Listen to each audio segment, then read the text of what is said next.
Hello and welcome to the Fit to Transform podcast, where you learn how to train and diet effectively and, most importantly, how to maintain those results for life, once and for all. I'm Nikias Tomasiello, a transgender training and nutrition coach working online with anyone who's ready for a true lifestyle transformation, anywhere they may be in the world. As a friendly reminder, any and all information provided is for educational purposes only. You should consult with your doctor before implementing any changes to your diet and exercise program. With that disclaimer out of the way, thank you for being here. Now grab yourself a cup of tea or pre-workouts and enjoy. Yo, welcome back to the podcast. Today I'm interviewing my client Sam, who recently underwent top surgery, which is the main reason why they started working with me. They wanted to be in the best shape and in the best health position possible for this life-changing operation. And when we had our first consultation, I deemed that they were a good candidate for body recomposition, which is building muscle and losing body fat at the exact same time. Although pretty much everyone would love to be able to do this, it is actually relatively uncommon to be able to accomplish this endeavor at the speed at which Sam and I were able to see results. So during the interview, I'm going to discuss the factors that made me believe they were indeed a good candidate and the protocol that I implemented to help them along. Whereas Sam shares their own side of the story, why they decided to hire a coach, why they came to me specifically, the mindset-related challenges that they had, and how together we were able to overcome them and achieve their goal, and more. And without further ado, let's get into the interview. Hello and welcome back to the podcast, dear listeners. Today I have a special interview with my client, Sam. Sam, welcome to the podcast. Hi, Nick. Thank you for having me on. It's going to be a pleasure and I hope very helpful to the audience. First of all, I'd like you to introduce yourself like I ask all of my guests. So, who are you? What do you do? And why are you so awesome at it? So, my name is Sam, and I am a support worker for young people who are at risk of homelessness. I am a psychology student, and I am also a coachee with Fit to Transform. That the last one is very, very important, but thank you for the introduction. So I think we are going to weave your story together from two perspectives today, mine as your coach and your own as the coachee, of course. So let's start from the beginning, really. You contacted me a few months ago, and you wanted to get in shape for top surgery. So my first question would be, when exactly and why did you decide that you were going about this journey with a coach? So I think for me, I'd been sort of dipping in and out of working out for a while, and it was probably my gender journey that led me to you, because I had booked in my my top surgery date with Ioannis Danos, and so I started following him on Instagram, and I follow lots of different sort of like fitness content creators on Instagram as well. And he had posted a link to a podcast that he did with you, funnily enough. And so I listened to the podcast, and it was all about how to get fit for top surgery. And it was like this little gift that I had not been looking for, but made total sense. And I was like, right, okay, so I'm working out. I know what I'm looking for physique wise, but also, I have this really big important surgery coming up, and this guy knows his stuff. He knows how to get me there. And so I started to follow you on Instagram. And learned that pretty much everything that I was doing was in the gym currently was wrong, and that I wasn't doing it well enough. And I think when I first contacted you, I actually said one of the first things I noticed about that was different about your sort of content and everybody else's was that you were posting videos of you training, and you were explaining what RPE you were at. And the faces that you were making in those videos weren't the faces that I was making when I was training, which let me know very early on that, I wasn't going hard enough. And so I thought, wow, okay, if I've learned something straight away just from, a first flick through your Instagram, there's a lot more than I could learn here. And I wanted to get in the best shape I could for top surgery. And when I found you, I thought, yeah, I found the person that can help me get there, definitely. And you got in touch with me about 12 weeks before your top surgery date, is that right? Yeah, maybe even a little less than that, I think. I think we had 10 weeks altogether, was it? I think in from the consultation stage to the operation, it would have been about 12 weeks. Yeah. But by the time we started, yeah, it was about 10 weeks to the operation. So of course, we were in a bit of a time crunch. Mhm. And you said that you wanted to get in the best shape possible for the surgery. What did that mean to you at that time? What was the best shape? What did it look like? So it looked like it was two sort of separate things. So first and foremost, I wanted to be as healthy as possible for going into the operation and recovering from the operation. I'd never had surgery before, so I wanted to be, as fighting fit as I could be, and my body to be in the best position it could be for that surgery. But Hmm. also from an aesthetic point of view, I know that you have better results if you have a more defined chest, and in order to get that, you need to be in the gym and working hard. So yeah, it was from an aesthetic perspective, but also from like a general sort of health perspective as well. So I think it will be interesting if now we dive a little bit more into what it was that you were doing before working with me that you said you felt was all wrong by the time we spoke, so that we can then transition into what it is that we changed to get better results for you. So maybe you started with training and you essentially said that you realized by following me that you weren't training hard enough. Hmm. What other what was your training like? You said that you had been dipping in and out of it before starting coaching, but by the time you got to the consultation, what was your approach to training? Were you lifting at all? Were you doing any cardio? What was it that you were doing when you came to me?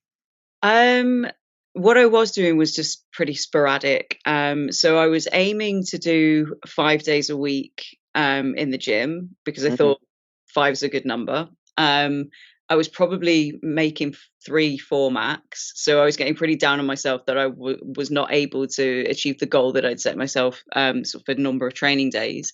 But then when I was in the gym, I put together a sort of program for myself, just out of things that I'd learned from previous sort of encounters with small group training and stuff that I'd seen on the internet. And so I was lifting, but I was doing multiple. So I had it was just all over the place. I was doing way too many exercises per body part. I was leaving the gym feeling completely exhausted. I was eating and tracking my sort of macros and my calories, but again, I wasn't measuring anything, so I didn't have anything to show me if anything was working. So I was just sort of treading water and hoping for the best, I think. Hmm. Um, but yeah, I think the biggest thing that I took away is that like before you, I was doing way too many exercises in one session, um, and none of them particularly well. I remember when I saw your program, and after the consultation, you filled out the personal questionnaire that I Mhm. always ask all clients to fill out. And you also sent me your program. So I was looking over your program and I looked at what you said was not so great about the program. And you said that you didn't like training legs because you would be sore for days. Yeah. And so you just wanted to do it once per week. And so when I created your program and I decided to make you train legs twice per week in two different sessions, I had to preface that in the intro video that I sent to you, saying, "I know you didn't want to train legs this often, but trust me, the amount of volume we'll be doing now is going to be a lot better for your recovery." So, as you said, my first approach to your new program was to reduce the number of exercises because we needed to focus on more quality and less quantity. You're not the first person who does this. When somebody really, really cares about a goal, and you obviously cared a lot about your goal, they think that the more they do, the better. As you said, you thought if I train 5 days a week, that's over half of the week. That's a good number. If Yeah. I do 25 exercises for my pecs, they are going to grow, right?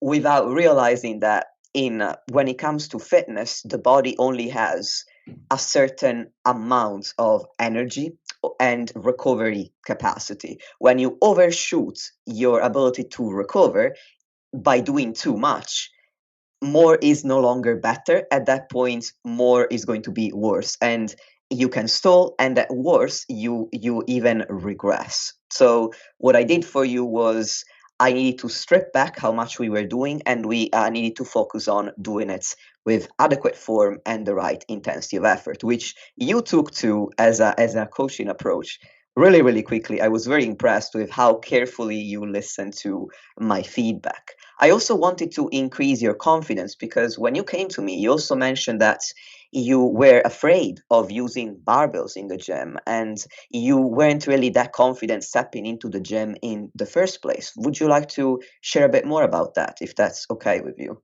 Yeah, I think, I've always found gyms to be really intimidating places. And although I think everybody when they first walk into a gym has a little anxiety about it, mine was pretty huge and wasn't going away the more that I frequented the gym. And I think the Hmm. majority of that anxiety came from not knowing what I was doing and feeling out of place there because of that.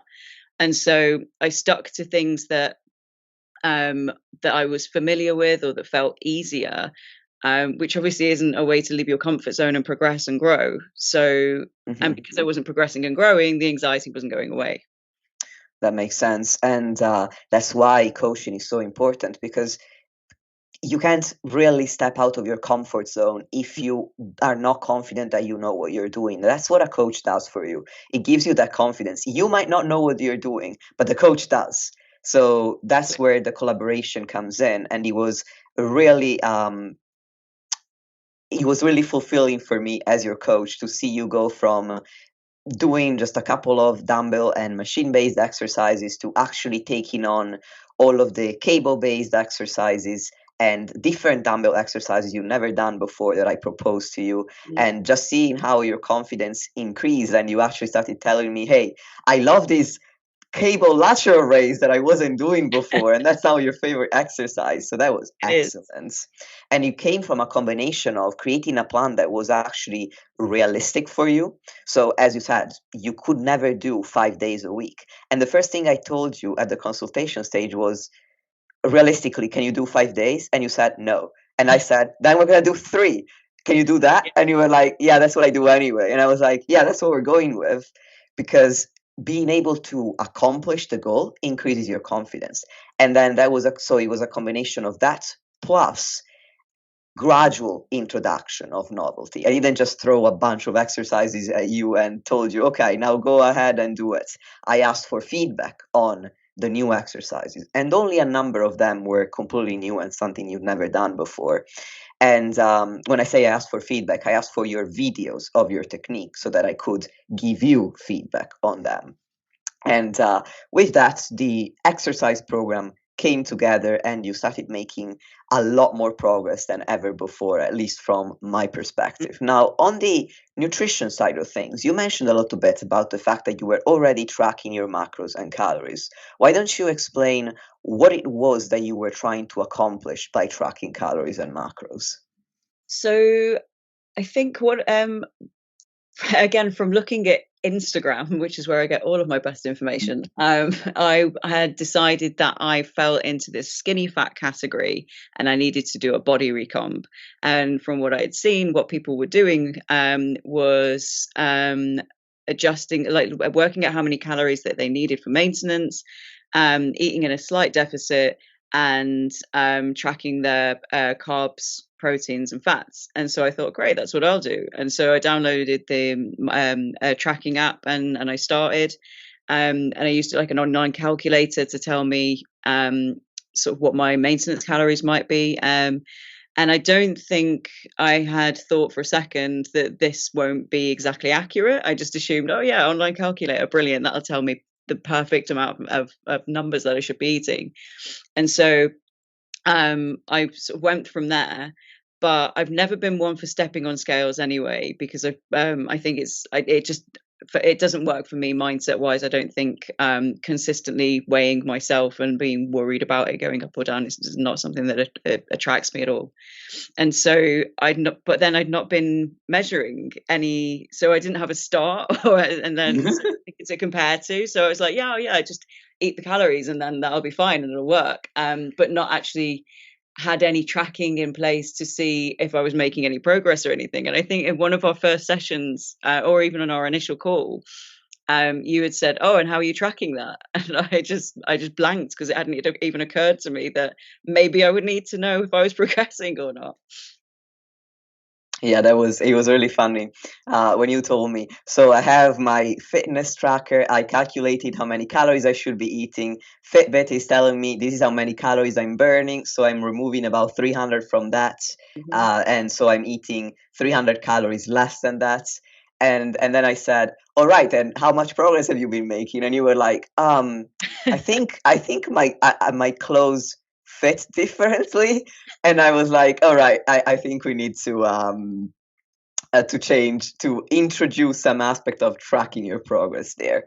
And you were actually in an interesting position, because you mentioned that you wanted to do a body recomp, so essentially replace existing body fat with muscle mass. So not necessarily um, change your weight, but change the ratio of fat to muscle.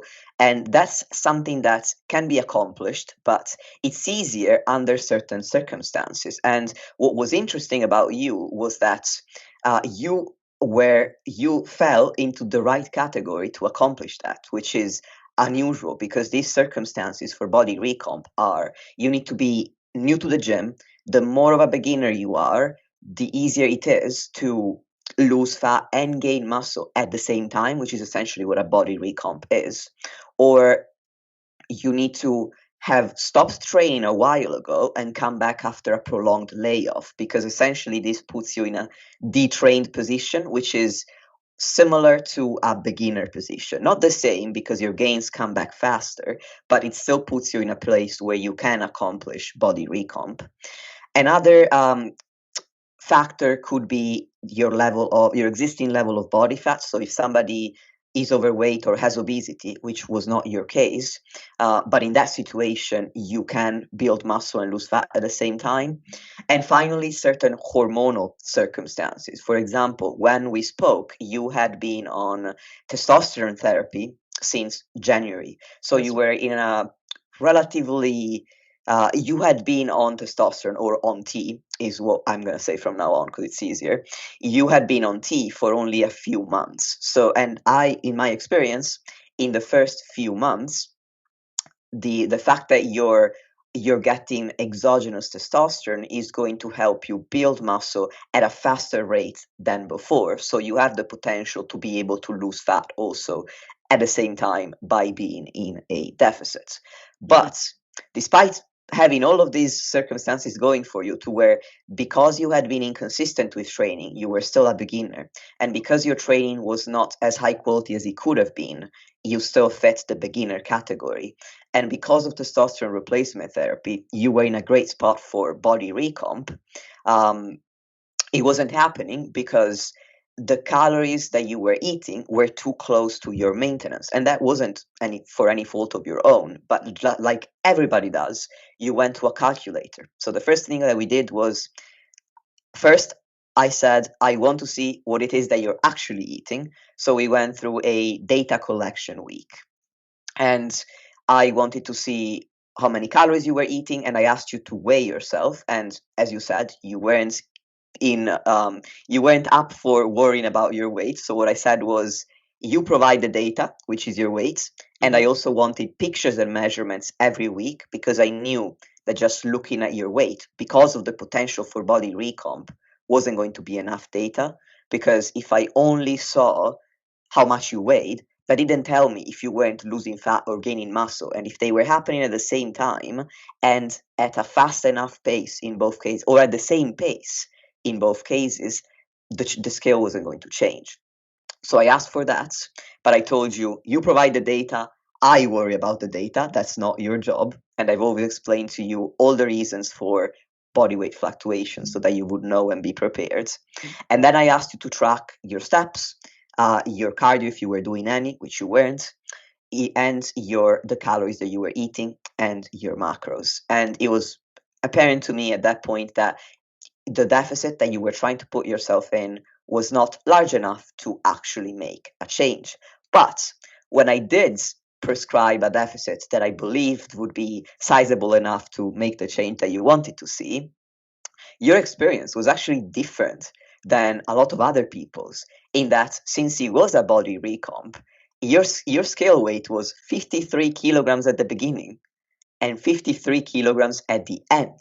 And even though we've just said, I didn't want you to worry about your weight, and you didn't want to worry about your weights, it's easy to say I'm making progress if we're seeing the scale go down. If we want to lose body fat and the scale is going down, yay, that's progress. Mhm. Now, if we want to gain muscle and the scale is going up, that's also progress. But that didn't happen for you, and it can be really hard to trust the process and stick to your coach's recommendations when you don't have such a tangible everyday occurrence such as the scale moving in the direction that you want. So were you already trusting the process right from day one? And if not, how did you feel at the start, and how did you gain that trust in the process?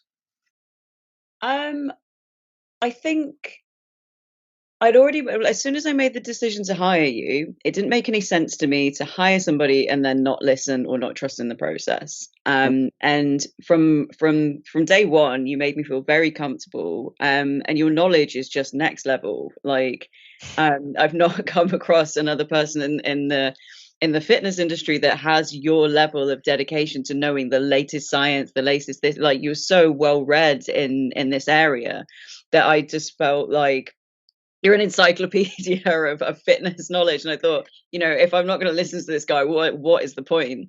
And I so, just want yeah, to stop you there for a second. Listeners, I am not paying Sam for this ad. I promise. And I am also very much blushing on the call right now, but oh, thank you bless you. so No, much. it's absolutely true. Like you hone your craft continuously, and you're really passionate about what you do, and you're so well read that, like I say, it would be stupid of me to then go, all right, I'm going to pay you and ignore what you say.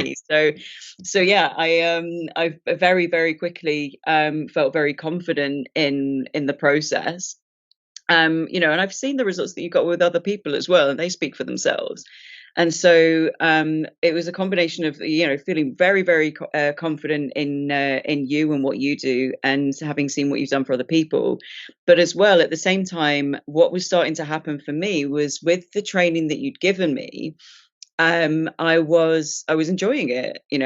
Training wasn't a chore anymore. I was hitting my 3 times a week, so I was growing in confidence and I was hitting goals, and that all made me feel really good. And so it became that it wasn't just about the end goal. I was enjoying this process. The deficit that you had given to me was didn't feel um particularly difficult.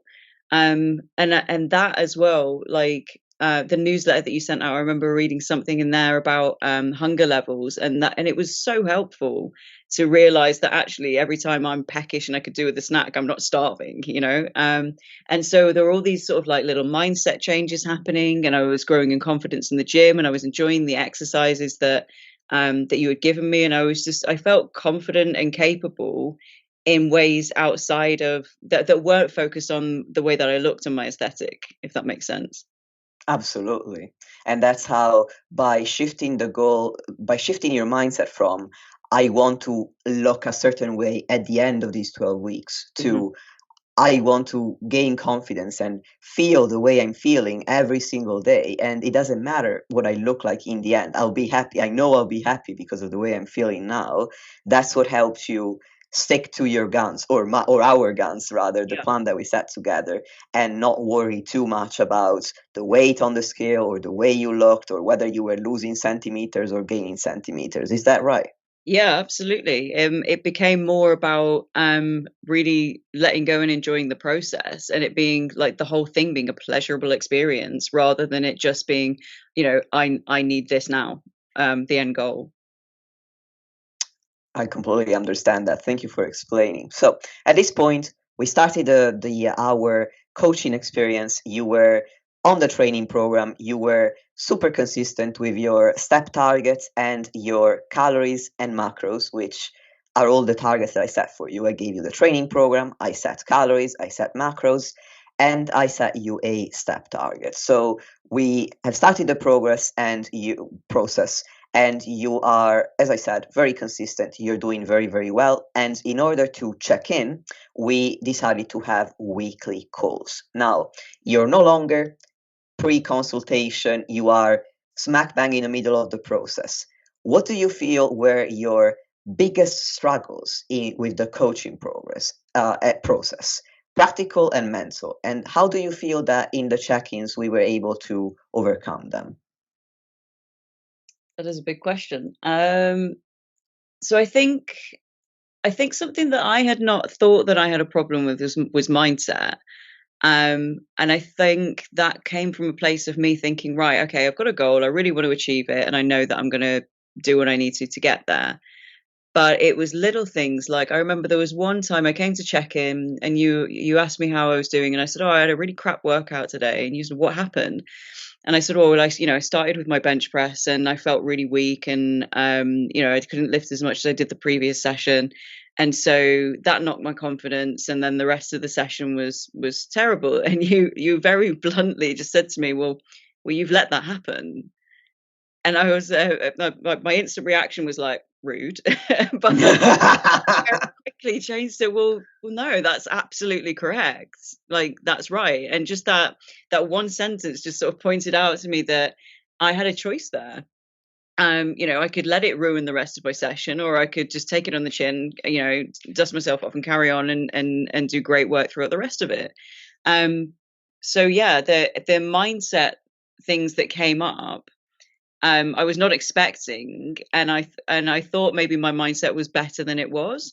So it's been really pleasant actually to see that challenged and improved over time. So the check-ins, I think they were absolutely necessary to me because and I think when I came into this, I wanted to do the weekly check-ins because I wanted weekly accountability, because I do have a tendency, and my training before had very much been, right, I'll start it, I'll do it for a bit, and then I'll things with my attention or my interest will wane, and that's it, it'll just fall off.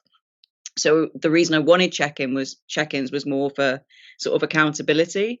But what actually ended up happening was that these check-ins became a really important tool for keeping me on track, but also for helping me to learn more about myself and the way that I approach things and iron out any sort of creases before they become problematic. Um, but things that sort of came up in check-in were things like, if I was having a meal out, how would I track that? And things that caused me sort of anxiety, we could sort of quash quite quickly, which has been invaluable because if I'm existing with some kind of anxiety around my training or my diet, I'm less likely to succeed at it. So having those check-ins is a sort of a place to go, a safe space, if you like, to explore, anything that could potentially get in the way, and making sure it doesn't has been really invaluable.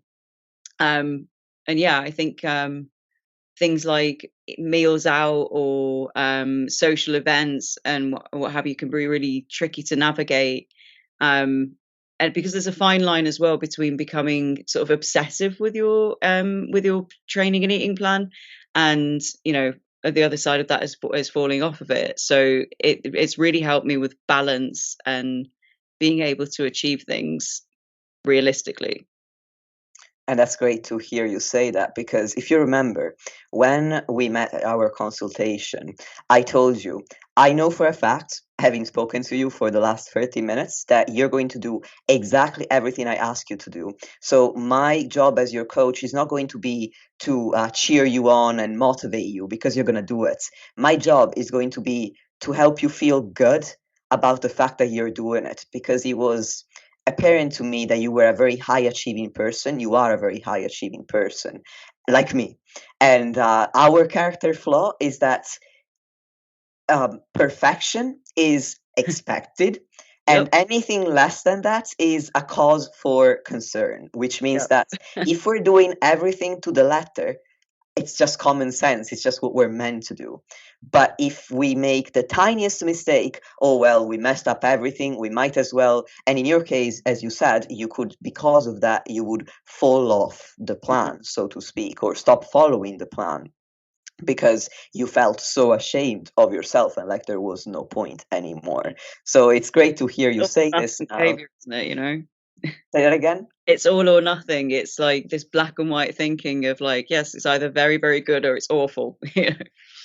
Exactly. So it was interesting that the two challenges that you've mentioned were all related to, in the end, come back to these all or nothing mindset. For example, you just said the challenge of how to track a meal out if there are no calories on the menu, for example. And we worked out a simple way, and the options would one of the options I gave you was even don't track it and make True. choices without tracking. And you were like, I cannot track calories. I know, and it's so like that. I think that check-in for me was the most important one because I remember coming into that that check-in, and I must have sounded like an absolute crazy person because I said, "Oh, I'm going for a meal out, so I'm going to email the restaurant and I'm going to ask them what the ingredients are or if they've got any nutritional information." And you just very calmly went, "No, don't do that." um, but yeah, and that's again another little mindset thing there was that my idea going in is that I expect perfection of myself. And so in my head, right, I've committed to these, this calorie deficit and in these macros. And so I can't deviate from that. Like that's not an option for me. It has to be perfect. I have to do this. And how am I going to do that if this is in my way? And so Mhm, that what should have been, a cause for celebration and something to look forward to became something that was the cause of anxiety. And so mhm. that particular check-in with you was really important in having some gray area in my thinking and being flexible. And because what I've learned through this as well is that this idea of perfection or this idea of like getting it right every time isn't sustainable.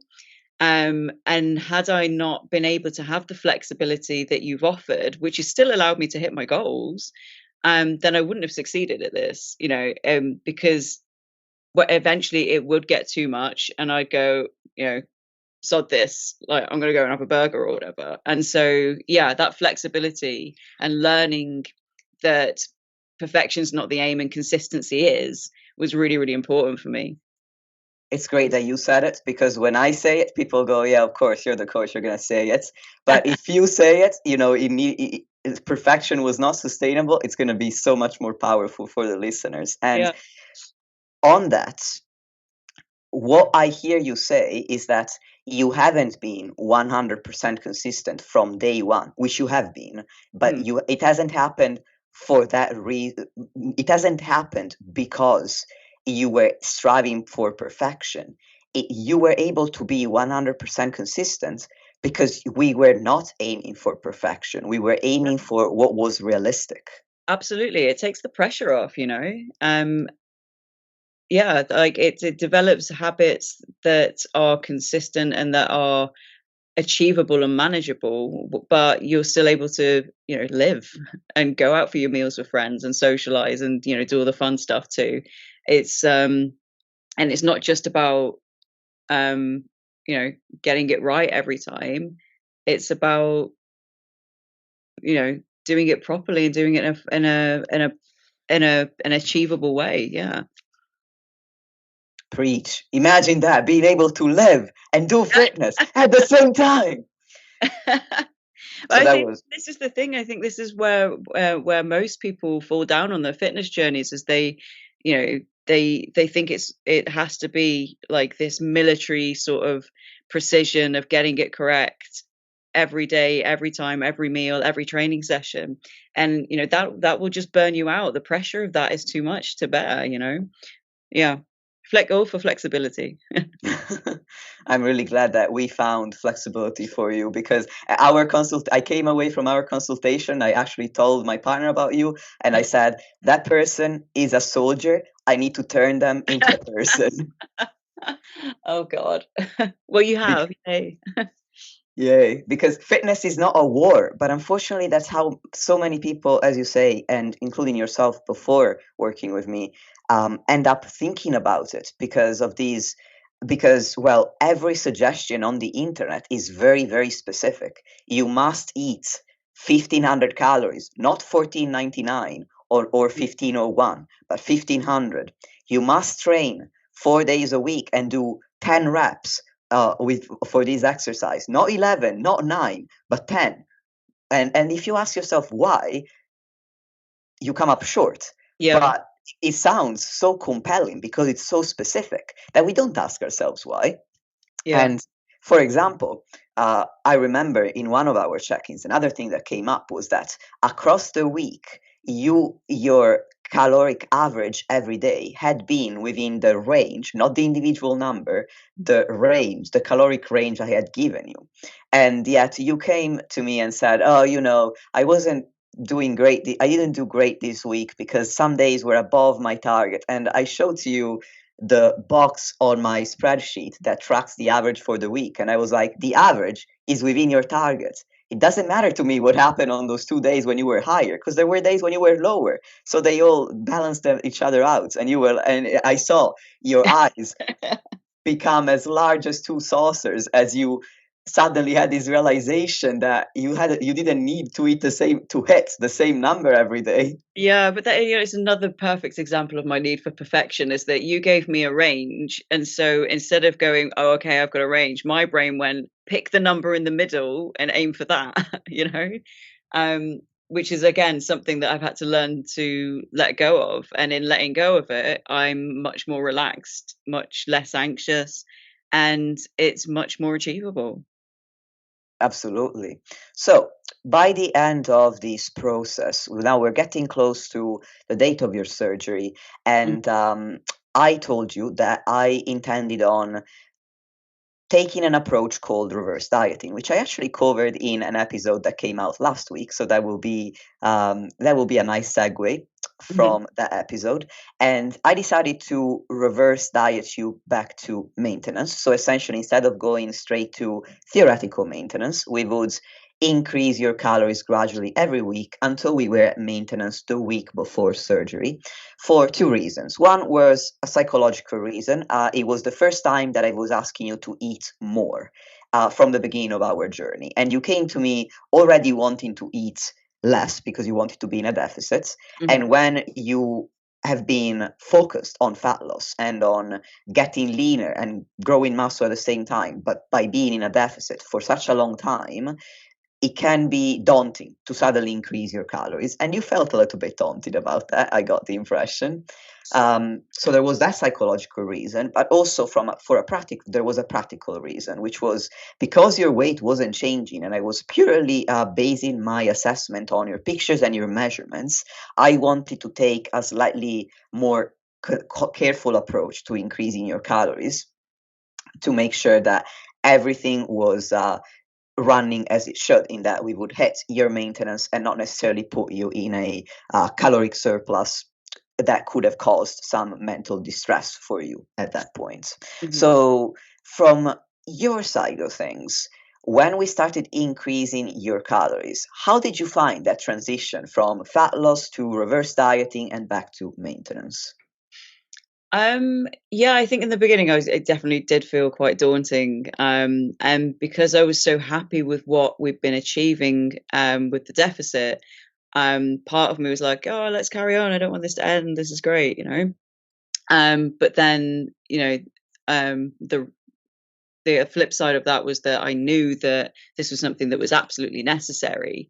And I remember thinking at the time, well, even if I end up in a surplus and I put on some fat, I know now that I can get rid of it. I know that I can do it. And this is just at the minute a means to an end. This is absolutely necessary for where I'm at and for my surgery. And so it wasn't, without its sort of scariness. But again, I trusted you. I believed in the process, and I wanted to just get on with it and get it done. Um, and when we started reintroducing sort of the additional calories over each day, it was yeah. I mean, it always feels good to eat more, right?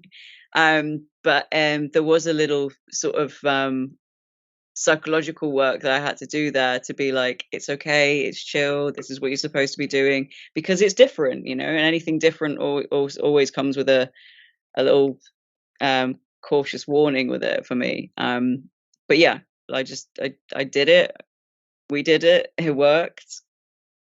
Yeah. And So I the think goal was to. So sorry, you continue. no, it's I think when I obviously like sort of week on week where my weight wasn't changing, and everything else we sort of kept the same. It I became more and more confident. So again, like seeing the numbers stabilized was really helpful, and again doing the check-ins weekly to make sure that, because I'm a person that needs feedback as well, and so those check-ins with you where you were going, yep, these numbers are great, everything is fine, I've got you.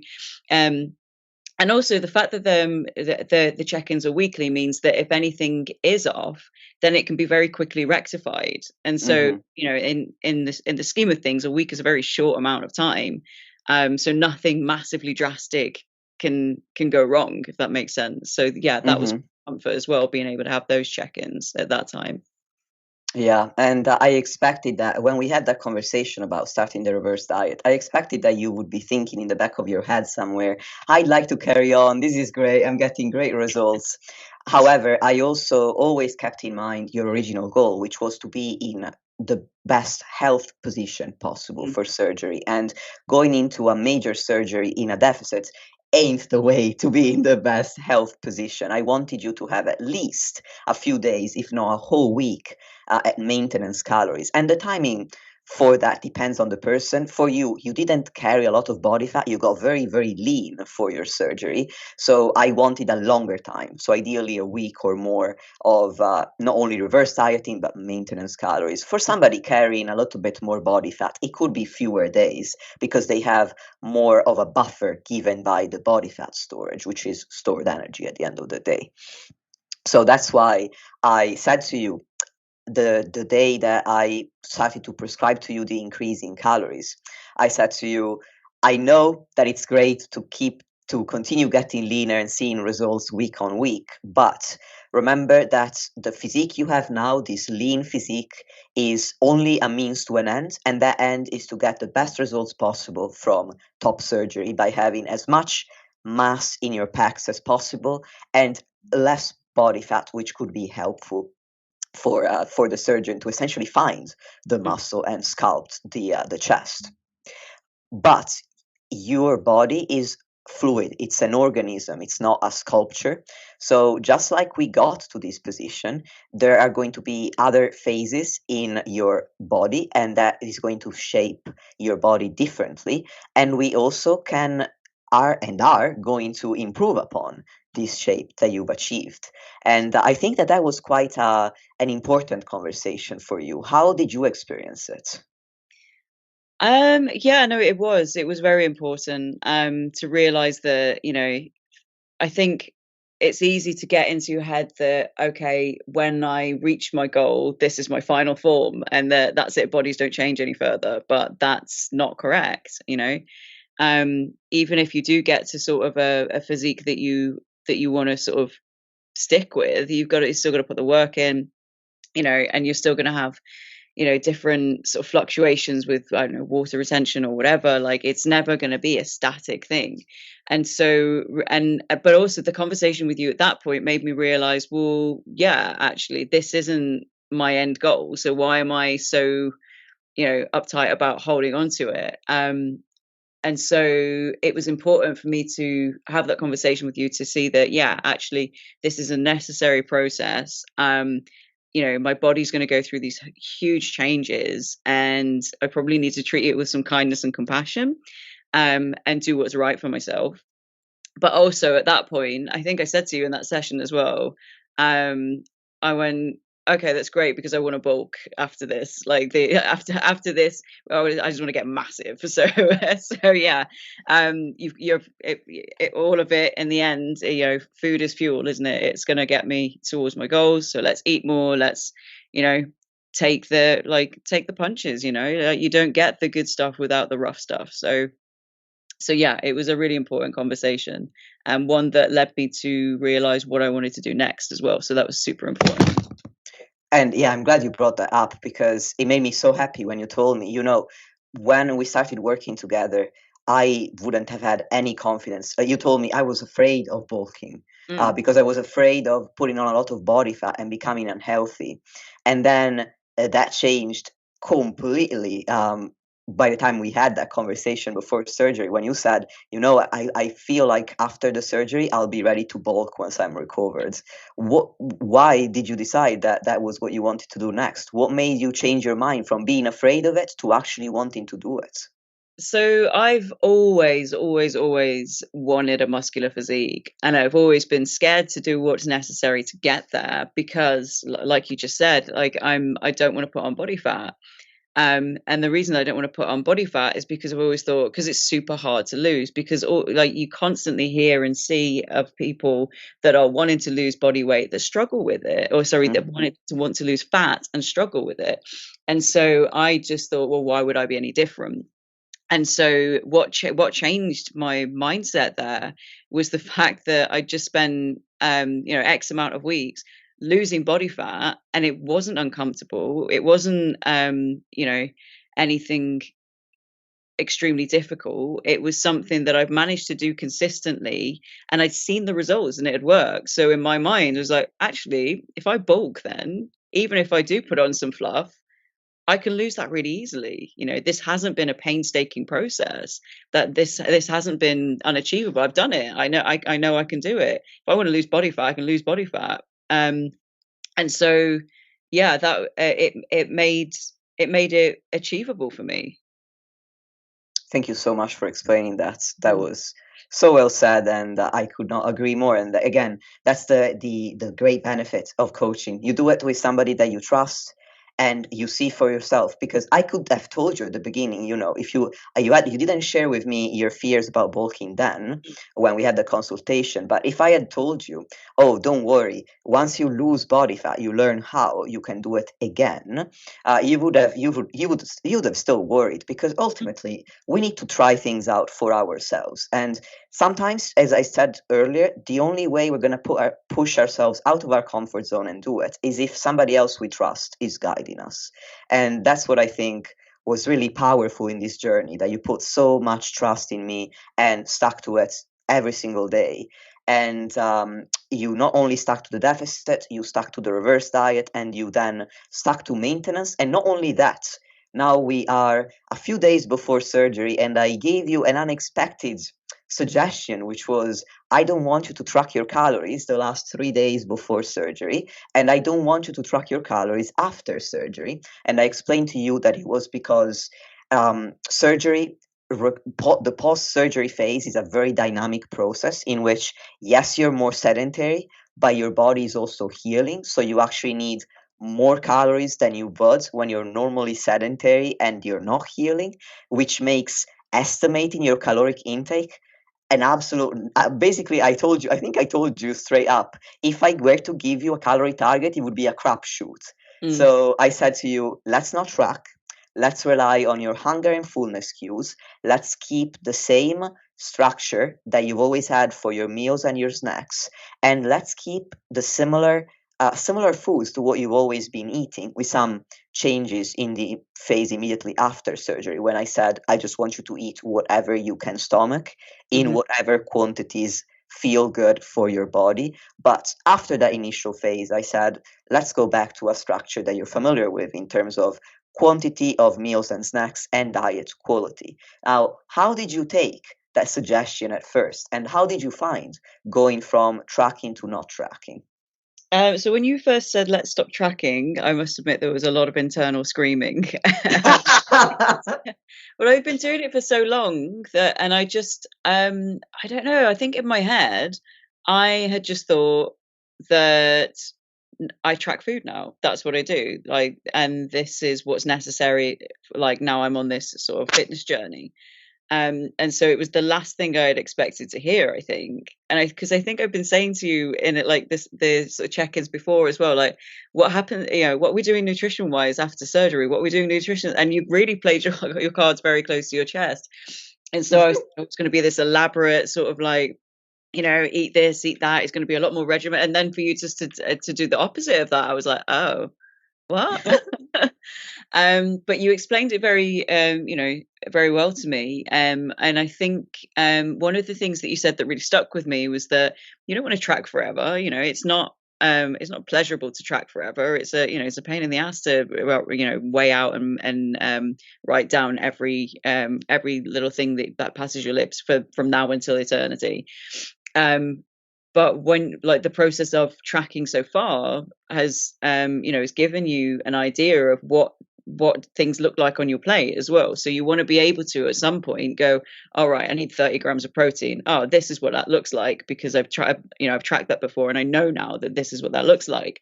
And so that was quite a cool little journey for when we stopped tracking to be like, oh yeah, okay, right, I'm going to eat what I want, but then looking at it and feeling like, oh, I can kind of guess what that is anyway afterwards. So yeah, it was cool to see that actually I've learned something from tracking. I've learned to sort of visualize now what and I'm not under no pretenses that I'm getting it completely accurate, but I know roughly what is a good amount of sort of carbs, fats, and protein on my plate, which is really cool, actually.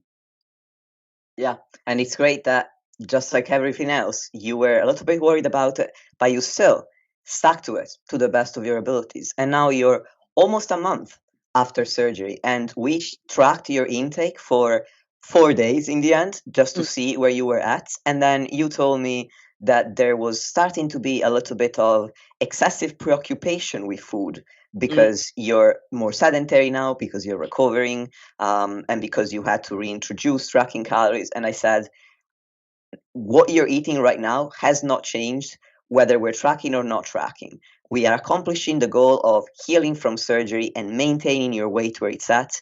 So I said to you, you've tracked 4 days. I have an idea of where your calories are falling at the moment. You're maintaining. Go back to not tracking. And now, essentially, you've been not tracking calories after several months of doing it consistently for 3 weeks and 3 days. And the world is still intact. And how are you feeling after now that we're in this phase of recovery? Yeah, I think I don't know. Like I think part of me as well thought that not tracking would mean that I would go out and eat what I want, which is what has happened. But I thought that maybe having that license to eat what I want might send me on some kind of, pizza or McDonald's expedition or something. And I don't know why I thought that, because that's not the way that I eat anyway. So yeah, so like where I'm at now is that I'm eating what I would normally eat. I'm just not writing it down. So I still eat, highly nutritious, good quality food. And I enjoy my snacks. And definitely after surgery, I've got a bit more of a sweet tooth. But yeah, I feel at ease with not tracking now. Yeah, and I can understand now as well that if like especially for right now where I'm in this sort of healing phase, it's really important to listen to what my body wants and respond accordingly. And I think tracking is great if I'm, needing to make sure I eat more or needing to make sure I eat less. But right now I'm not there.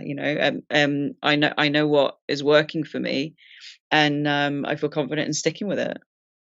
And let me know if I am wrong, but I suspect that the reason why you didn't use the unconditional permission to eat anything without tracking it as unconditional permission to eat until you were stuffed and bloated and feeling really sick, because the process so far has always been sustainable, because what you're eating right now is something that you enjoy. So you don't need to go out and eat something completely different, because you're already enjoying what you're eating. So why would you change? Absolutely. So there's no restrictions on what I like to eat anyway. So yeah.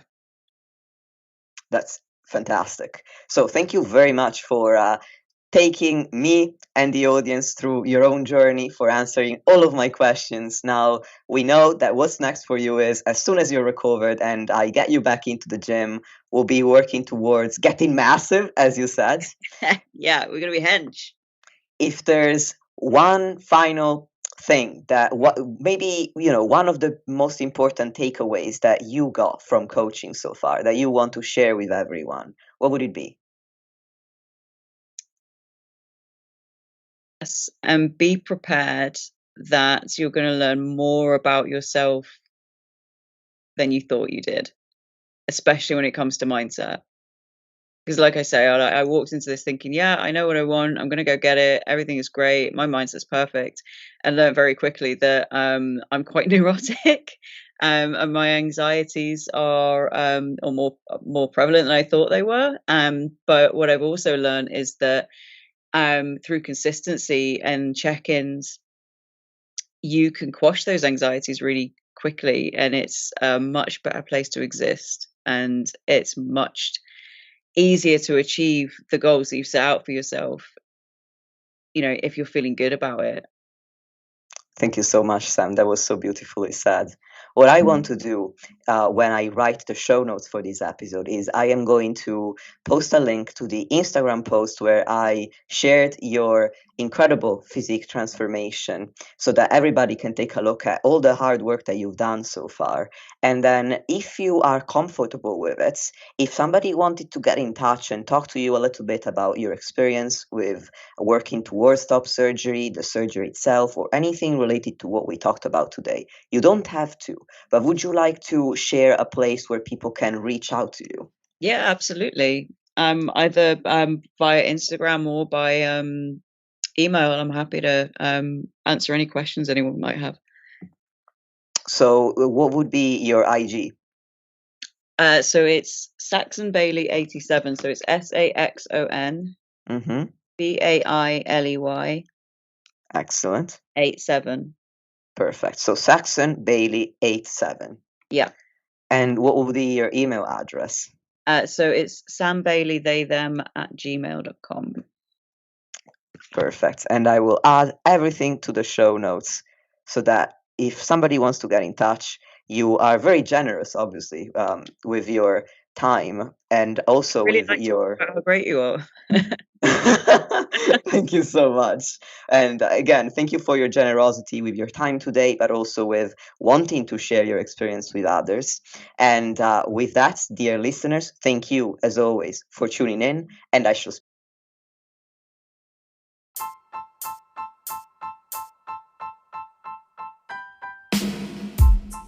Lastly, if you want to support the podcast and help me reach more people, please leave a 5-star rating or review on any podcast platform that you're using. Thank you very much for listening, and I'll speak to you soon.